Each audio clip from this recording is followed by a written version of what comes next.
благодарност за одличната средба и за гостопримството кој ми беше пружено од мојот колега и драг пријател, министерот Ахмет Давитоглу. Çok çok teşekkür ederim Sayın Bakanım. Bize bu fırsatı verdiğiniz için ve fevkalade bir ev sahipliği bize göstermiş olduğunuz için Sayın dostum ve meslektaşım Sayın Davutoğlu'na teşekkür etmek istiyorum. Тоа што го констатиравме двајцата е дека нашите билатерални односи се наистина на највисоко ниво и тоа се чувствува и во релациите помеѓу луѓето и во сите оние заеднички интереси и правци во кои действуваме.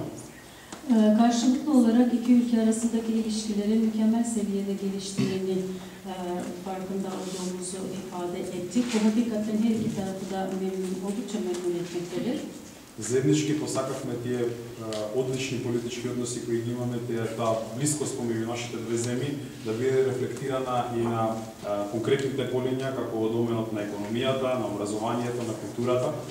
Mükemmel olarak değerlendirdiğimiz siyasi ilişkilerin hem ekonomiye hem kültüre hem insani ilişkileri de gelişmesi için elimizden geleni yapmak için çaba gösterdik.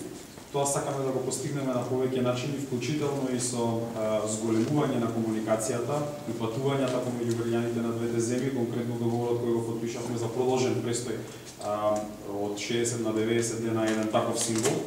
Tabii ki bugün imzalamış olduğumuz bu sözleşme, yani Türk vatandaşların Makedonya'da kalma sürelerinin 60 günden 91.